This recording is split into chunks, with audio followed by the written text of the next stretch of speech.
College student है, यहाँ आपसे कुछ सीखने आए, लेकिन आप तो हिंदू मुस्लिम मार काट मार छाट यही सब कर रहे हैं। जब भारत का कोई प्रधानमंत्री फोटो शूट में जाता था तो पीछे खड़ा होता था, और आज देखिए प्रधानमंत्री मोदी जब जाते हैं फोटो शूट में सीना तान के आगे खड़े होते हैं। मैं पूछता हूँ, कांग्रेस के प्रवक्ता अखिलेश जी ये बताएं, खालिस्तान के आतंकवाद से कांग्रेस के प्रधानमंत्री खत्म हुई, उन खालिस्तानियों के समर्थन करते हुए शर्म नहीं आता है आपको? मैंने भारत के कमजोर राष्ट्राध्यक्ष की बात कर रहा है।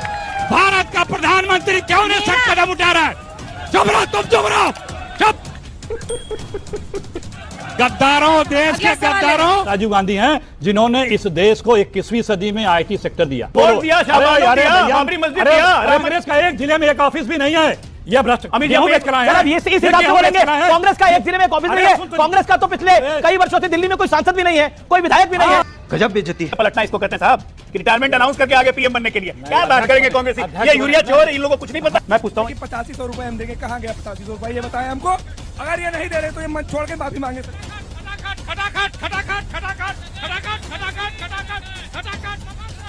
और अभी तो रुको, क्लाइमैक्स अभी बाकी है। जय जय श्री राम। तो दोस्तों आज का डिबेट वीडियो काफ़ी ज़्यादा मज़ेदार और काफ़ी ज़्यादा धमाकेदार होने वाला है, क्योंकि दोस्तों आज के डिबेट वीडियो में आप लोग को देखने को मिलने वाले हैं कांग्रेस पार्टी के प्रवक्ता अखिलेश प्रताप सिंह, और सामने की तरफ आप लोग को देखने को मिलने वाली है ऑडियंस। जी हाँ दोस्तों, आज की डिबेट में अखिलेश प्रताप सिंह आकर के ऑडियंस को ही काफ़ी अपशब्द बोलने लगते हैं और ऑडियंस को गद्दार और भी कई सारी चीज़ें बोलने लगते हैं, जिसके बाद ऑडियंस सहती नहीं है और उनके ऊपर काफ़ी सारे सवाल और काफ़ी आरोप लगाती है, जिसके बाद उनका दिमाग डिस्टर्ब हो जाता है। और इसी की वजह से डिबेट वीडियो काफ़ी ज़्यादा मज़ेदार होने वाला है। और डिबेट वीडियो में बीजेपी पार्टी के प्रवक्ता अजय आलोक भी आए होते हैं, जिससे डिबेट और भी ज़्यादा मज़ेदार हो जाती है। तो अगर आप लोग को वीडियो पसंद आती है तो आप लोग हमारे वीडियो को लाइक एंड चैनल को सब्सक्राइब कर दीजिएगा एंड वीडियो को अंत तक देखिएगा, तभी आप लोग को मज़ा से आएगा। चलिए अपने मेन डिबेट वीडियो को स्टार्ट करते हैं। चलिए शुरू करते हैं। अखिलेश जी से है, मैं रायबरेली से हूँ। और राहुल गांधी जी पहले बयान दिए थे कि हिंदू लड़के जो है मंदिरों में लड़कियां छेड़ते हैं, और वो रायबरेली में जब पहुंचते हैं तो मंदिर में पूजा करते हैं। उन्हें शर्म आनी चाहिए दोगली राजनीति पर, और उन्हें चुल्लू और पानी में झूठ बोल रहे हैं। आप झूठ बोल रहे हैं, आप झूठ बोल रहे हैं।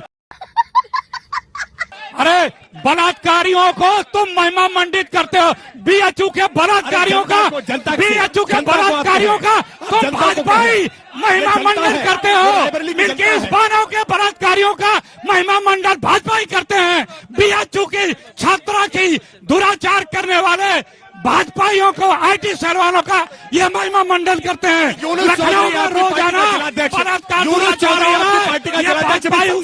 पकड़ा गया है। यूनुस चौधरी बागपत का आपका जिलाध्यक्ष अभी पकड़ा गया है कांग्रेस से, कुछ तो शर्म करो।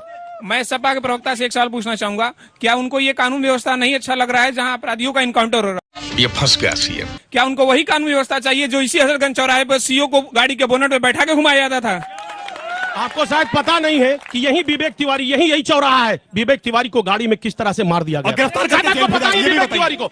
और इसी लखनऊ में यही चौराहा है, नीचे मायावती की मूर्ति तोड़ी थी सफाई गुंडों ने, और यूनुस चौधरी अभी बागपत में किस तरह कानून व्यवस्था लचर है और कहने से कुछ नहीं होता। यही चौराहा है। विवेक तिवारी को किस तरह मारा गया, आप क्या बात करते हैं?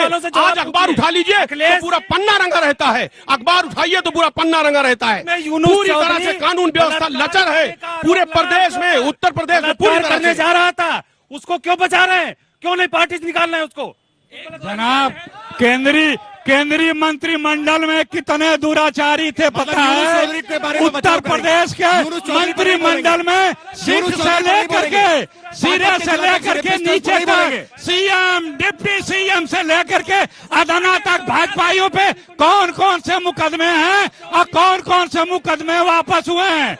कि सारे देश में जहां दुराचार बलात्कार होता है वो कौन लोग पाए जाते हैं? हमारे मतलब आपको मत, वो किस बैकग्राउंड के आते हैं? लखनऊ में बलात्कार हो रहा है, क्यों नहीं कार्रवाई हो रही है? राम जन्मभूमि में काम करने वाली बच्ची के साथ दुराचार हुआ, उसके घर को बजट क्यों नहीं गया? उसका दुराचार करने वाला वो कौन था? अयोध्या में जो दुराचार हुआ। मेरा प्रश्न सभी लोगों से सुनिए, मेरा प्रश्न सभी लोगों से ये है कि हम कॉलेज स्टूडेंट है, यहाँ आपसे कुछ सीखने आए, लेकिन आप तो हिंदू मुस्लिम मार काट मार छाट, ये कुछ ऐसा करिए जिससे हम मोटिवेट हो, हम कुछ अच्छा करने के लिए प्रेरित करिए। बस हमारा प्रश्न नहीं है मैम, यहाँ तो मार काट की बात हो रही है, हम कुछ अच्छा सुनना चाह रहे हैं। आप सब लोग मिलकर बताइए, आप स्टूडेंट के लिए आपका प्लान क्या है? सब अपने आप को अच्छा बताते हैं तो प्रूव करिए, प्लान बता के उसको दिखाइए। पूछते हैं प्लान, अभी देखते हैं कौन बोलेगा अपने प्लान पे। आइए आइए मेरे साथ रहिए, अभी देखिए एक एक करके पूछूंगी। वो इनके बारे में बोलेंगे, ये उनके बारे में बोलेंगे, ये इनके बारे में, यही चलेगा। बताइए। नहीं देखिए, मैं तो आपके पास छात्रों के लिए क्या रोड मैप है, क्या प्लान है? देखिए, न्यू एजुकेशन पॉलिसी लेकर के आज भारतीय जनता पार्टी की सरकार आई है, जिसमें रोजगार परक शिक्षा आपको मिल सके, जिसमें केवल थ्योरी ना हो। ये मैकाले की शिक्षा पद्धति जो केवल सरकारी बाबू बनाने के लिए तैयार करती थी, हमने आज हाथों को हुनर देना प्रारंभ किया है और इसके परिणाम आपको दशकों तक दिखाई पड़ेंगे कि कैसे मोदी जी ने क्रांतिकारी नई शिक्षा नीति लेकर के मैं जवाब दे रहा हूँ। देखिए, नौकरी नहीं दी, इन्होंने बता दिया कि कैसे आप आगे पढ़ेंगे। रुक जाइए। कांग्रेस पर सुनिए ध्यान से सुनिए, आपके विचार, अरे ध्यान से सुनिए, बता रहा हूँ। कांग्रेस पार्टी 30 लाख केंद्र में नौकरियां खाली हैं, क्यों नहीं भर्ती दे रहे हैं? क्योंकि भर्ती देंगे तो आप अस्थायी नौकरी पा जाएंगे। क्या सोच है रे तेरी, मानना पड़ेगा। मोदी जी नौकरी क्यों नहीं भर्ती दे रहे हैं? क्योंकि वो अस्थायी नौकरी दे देंगे तो आप लोगों को तनख्वाह नहीं दे पा रहे हैं, हिमाचल में तनख्वाह नहीं दे पा रहे हैं, आप कर्नाटक में तनख्वाह नहीं दे पा रहे हैं, आप नौकरियों की बात कर रहे हैं, जहाँ सरकारें हैं वहाँ तनख्वाह नहीं दे पा रहे हैं आप, हिमाचल में तनख्वाह क्यों नहीं दे पा रहे? बताइए। सुनिए, आपका जवाब देख, मैं दूसरे कमी बताने का नहीं बोल रहा हूँ, मैं आपके क्या विचार है वो पूछ रहा हूँ। आप दूसरे कमी बता रहे हैं। सुनो, ध्यान से सुनो, तुम तो उधर मुंह किए थे। अब इसको भी डांटिएगा। कांग्रेस पार्टी अस्थायी नौकरी देती है, अस्थायी नौकरी देती है, अस्थायी नौकरी देगी और पेंशन भी देगी। खत्म हो गया, काम हो गया ना, बस खत्म। छात्रों के लिए क्या रोड मैप? समाजवादी पार्टी के लिए आप लोगों को नीति है, सब कोई नहीं ले रहा है। सवाल करो, ध्यान से सुनिए ना। समाजवादी पार्टी की बहुत स्पष्ट नीति है। मैं बताऊं कि जो बच्चा पढ़ रहा है, जिसको रोजगार चाहिए उसको रोजगार मिलना चाहिए और रोजगार देगी समाजवादी पार्टी। ये पहले हमने दिया है, तो बनाया गया है, मेडिकल कॉलेज बना, एयरपोर्ट बना है, लिखे हैं, डिग्री है, समझदार हैं, सुलझे हुए हमारे नेता, कितने नौकरी देंगे, रोजगार देंगे, लोगों की समस्याओं को हल करेंगे। बैठिए, सब लोग बैठिए, चल के अपनी जगह पे बैठिए प्लीज। मैं ये पूछना चाहूंगी कि जैसे अभी आपने कहा कि जो पढ़ेगा उसको रोजगार मिलेगा, उसको नौकरी मिलेगी। 2017 से पहले जब एग्जाम्स नहीं होते थे या फिर लीक हो जाते थे, तब आप लोग कहाँ थे? 2017 के पहले एग्जाम लीक ही नहीं होते थे। जिस तरह एग्जाम लीक हो रहा है, कोई भी एग्जाम परफेक्ट नहीं है, सारे एग्जाम लीक हो रहे हैं, सारे बच्चे परेशान हैं, कोई भी एग्जाम ले लीजिए, सारे एग्जाम लीक हो रहे हैं। और अभी तो रुको, क्लाइमैक्स अभी बाकी। मैम, मैं पूछना चाहता हूँ कि पहले इंडिया स्वर्ग था, इंडिया नहीं भारत कहना चाहिए, इंडिया नहीं, पहले इंडिया स्वर्ग था। मैं मानता हूँ पहले इंडिया स्वर्ग था, लेकिन ये बताइए तब अमेरिका जैसे देश भारत को गिनती करते थे कहीं? जब भारत का कोई प्रधानमंत्री फोटो शूट में जाता था तो पीछे खड़ा होता था, और आज देखिए प्रधानमंत्री मोदी जब जाते हैं फोटो शूट में सीना तान के आगे खड़े होते हैं। मैं पूछता हूँ तब स्वर्ग था या पहले इससे ज्यादा था, लेकिन इवेंट मैनेजमेंट नहीं था, मीडिया मैनेजमेंट नहीं था, इससे ज्यादा होता था, लेकिन इस तरह कैमरा लेकर के फोटोग्राफी नहीं होती थी पहले। किसने सवाल किया था भैया, किसने सवाल किया था? अब उसको क्या चिन्हित करेंगे? आप सुनिए, आपको जानकारी नहीं होगी, अमेरिका में हमारे एनएसए साहब ढूंढे जा रहे हैं। कनाडा ने भारत को दुश्मन राष्ट्र की श्रेणी में डाल दिया है। अमेरिका में हमारे कितने विदेश मंत्रालय के अधिकारियों के ऊपर वारंट कटा है। ये मोदी जी हैं, मोदी है तो मुमकिन है भारत कनाडा का दुश्मन राष्ट्र बन चुका है, ये मोदी जी। रुक, तेरे को बताते। कांग्रेस के प्रवक्ता अखिलेश जी ये बताएं, खालिस्तान के आतंकवाद से कांग्रेस के प्रधानमंत्री खत्म हुई, उन खालिस्तानियों के समर्थन करते हुए शर्म नहीं आता है आपको? कौन तुम क्या बोला? खालिस्तानियों का समर्थन करते हुए शर्म नहीं आता है, जिससे आपके प्रधानमंत्री शहीद हुई। आप कनाडा की वीर तब दबा रहे हैं। हम अपने भारत के कमजोर राष्ट्राध्यक्ष की बात कर रहे हैं। भारत का प्रधानमंत्री क्यों नहीं सख्त कदम उठा रहा है? चुप रहो, तुम चुप रहो, चुप। गद्दारों, देश के गद्दारों, देश के लिए गद्दारी के गवाहियां दिया, अंग्रेजों की यारी की यहाँ करके बता रहे हैं। जनता का अपमान ठीक नहीं है, ये लखनऊ की सम्मानित जनता का अपमान करने का काम कर रही है, ठीक नहीं है। कांग्रेस सरकार, इन लोगों ने वादा दिया था लोकसभा चुनाव में कि 8500 रुपए हम देंगे, कहाँ गया 8500 रुपए? ये बताएं हमको। अगर ये नहीं दे रहे तो ये मंच छोड़ के माफी मांगे। सर खटाखट खटाखट खटाखट खटाखट खटाखट खटाखट खटाखट सफाचट सफाचट। नहीं अभी और सुनिए। मैं आप लोग से पूछना चाह रहा हूं, आपके ऑडियंस से, आप लोग अभी क्या कर रहे हो? ग्रेजुएशन में हो कि पोस्ट ग्रेजुएशन में? ग्रेजुएशन। मान लो ये क्लास है, आपका मॉनिटर कौन बनेगा? ग्रेजुएट, पोस्ट ग्रेजुएट या 9th फेल? यार इसमें फंस जाओगे अभी। 9th फेल को एक मिनट बीच में नहीं। 9th फेल को वो एक मिनट जानते हैं कांग्रेस क्यों जीती? कांग्रेस क्यों एक करके अपनी बात तेजस्वी पे ले रहा था, लेकिन कांग्रेस क्यों जीती पता है? राजीव गांधी इंजीनियरिंग कॉलेज में पहली बार एनएफटी मिला, non fit for technical education, नहीं मिला कैम्ब्रिज यूनिवर्सिटी में। एक करके मैं आपको मौका दूंगा पक्का। ये 65-63 की बात है। अच्छा, कांग्रेस को क्यों बुरा लगा? आप कह रहे हैं? इसलिए बता रहा हूं कि कांग्रेस जानती है राजीव गांधी 2 बार इंजीनियरिंग एनएफटी ले चुके हैं, ना इंजीनियरिंग कर पाए राजीव गांधी। उसके बाद यहाँ पे सोशल इंजीनियरिंग के चक्कर में, पारिवारिक इंजीनियरिंग के चक्कर में आ गए यहाँ पे और पायलट का लाइसेंस डिग्री छुपा रहे, एयर इंडिया में नौकरी ले ली। अब एक मणिशंकर अय्यर ने बोला, सुनिए, और एयर इंडिया का पायलट का नौकरी ऐसा लिया 1971 में जब बांग्लादेश वॉर हो रहा था, तो ये प्लेन नहीं उड़ा रहे थे भाई साहब राजीव गांधी। सुनिए, ये इटली चले। अरे सुनिए, ठीक है, जवाब सुनिए। नहीं और सुनिए, एक करके। अच्छा, मेरा निवेदन है, आप कांग्रेस और बीजेपी, तो मेरा निवेदन है एक करके बोले। बिल्कुल आप नहीं बोले किसी के। मैं बस इतिहास बता रहा हूं। संजय गांधी इंदिरा गांधी जी के उत्तराधिकारी थे, उनको आना था। उनकी मृत्यु के बाद मेनका गांधी को उत्तराधिकारी बनना था। अबे जल्दी बोल, कल सुबह पनवेल निकलना है। नहीं बने दिया। पारिवारिक इंजीनियरिंग की, राजीव गांधी के बन गए उत्तराधिकारी, पारिवारिक इंजीनियरिंग से बन गए पीएम।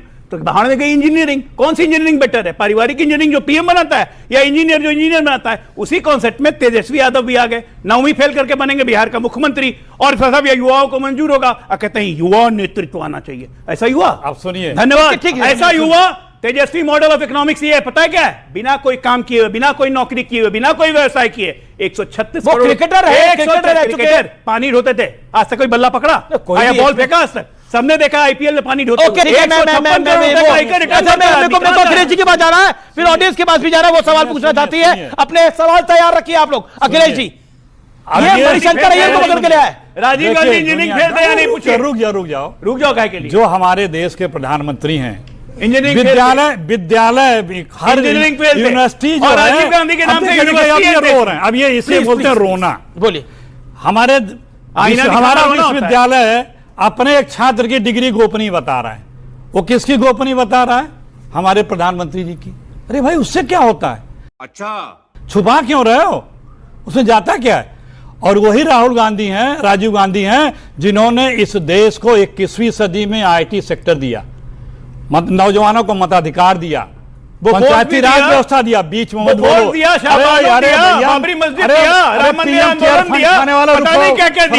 दिन भर सिर्फ फ्रॉड किया है। नौजवान आज नौजवान दुनिया में भारत का झंडा इसलिए लहरा रहे हैं क्योंकि कांग्रेस पार्टी की बनाई IIM, IIT, एम्स, इन तमाम शैक्षिक संस्थानों के बल पे दुनिया में झंडा फहरा। आज इन्हीं संस्थानों से निकल करके इन्होंने क्या दिया? इन्होंने व्हाट्सएप यूनिवर्सिटी दिया, झूठ का फैक्ट्री दिया, भ्रष्टाचार दिया, लूट दिया, सांप्रदायिकता दिया, जातिवाद दिया, असत्य दिया, और लोगों को बीच में। देखो भाई, अगर बीच में बोलोगे ना, 900 ऑफिस बने हैं बीजेपी के, 900 ऑफिस, और 900 ऑफिस सैकड़ों करोड़, 900 चूहे खा के 50 करोड़ के एक ऑफिस है। कांग्रेस का एक जिले में एक ऑफिस भी नहीं है। ये भ्रष्ट अमित जी बेच के लाए हैं। अब इस हिसाब से बोलेंगे, कांग्रेस का एक जिले में एक ऑफिस नहीं है। कांग्रेस का तो पिछले कई वर्षों से दिल्ली में कोई सांसद भी नहीं है, कोई विधायक भी नहीं है।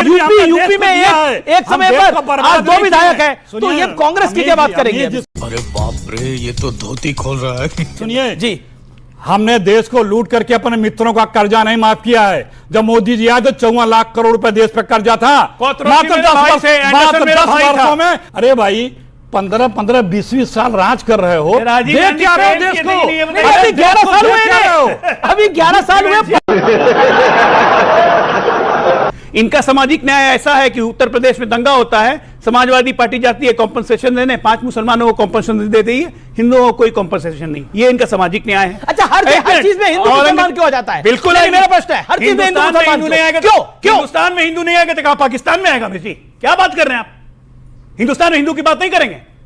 अगर औरंगजेब को ही अपना आदर्श मानेंगे, हम हिंदू की बात नहीं करेंगे। इनके विधायक अबू आदमी, अरे गलती से शिवाजी महाराज संभाजी महाराज के बारे में हनुमान बोलेगा, हम बात नहीं करेंगे। क्या बात आप कर रहे हैं?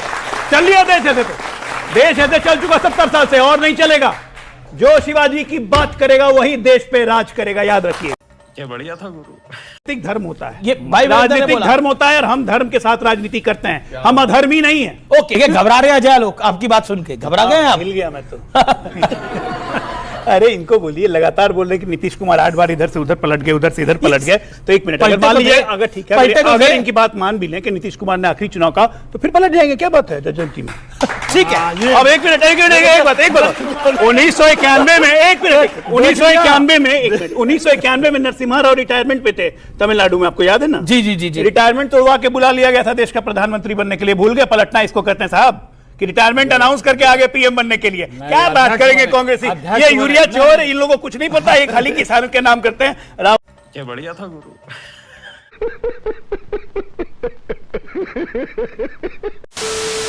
जैसे कि आज आप लोगों ने डिबेट वीडियो में देखा कि दोस्तों आज डिबेट वीडियो में अखिलेश प्रताप सिंह कांग्रेस पार्टी के प्रवक्ता आए होते हैं, जिसके बाद वह डिबेट में आकर के ऑडियंस को काफ़ी अपशब्द बोलते हैं, और वह ऑडियंस को आकर के गद्दार वद्दार और भी कई सारी चीज़ें बोलने लगते हैं, जिसके बाद ऑडियंस उनके इन सारे अपशब्दों को सहती नहीं है और उनकी काफ़ी ज़्यादा धुलाई करती है। और जब वह उनसे तीखे तीखे सवाल करती है तो उनका दिमाग बौखला जाता है और वह बात को फेरने की कोशिश करने लगते हैं। लेकिन दोस्तों आज डिबेट में अजय आलोक भी आए होते हैं, जो कि ऑडियंस की बातों को काफ़ी गौर से सुनते हैं और उनका जवाब देते हुए अखिलेश प्रताप सिंह की काफ़ी ज़्यादा बेइज्जती करते हैं। और इसी के वजह से डिबेट वीडियो काफ़ी ज़्यादा मज़ेदार और काफ़ी ज़्यादा धमाकेदार रहा। एंड अगर आप लोग को वीडियो पसंद आई तो आप लोग कमेंट में जरूर बताइएगा। एंड वीडियो अगर आप लोग को ज़रा से भी अच्छी लगे तो आप लोग हमारे वीडियो को लाइक एंड चैनल को सब्सक्राइब जरूर से कर लीजिएगा बिना भुलाए। चलिए अपने मेन डिबेट वीडियो को यहीं पे कर लेते हैं समाप्त और मिलते हैं किसी और धमाकेदार डिबेट। तब तक के राधा दे, जय हिंद जय भारत।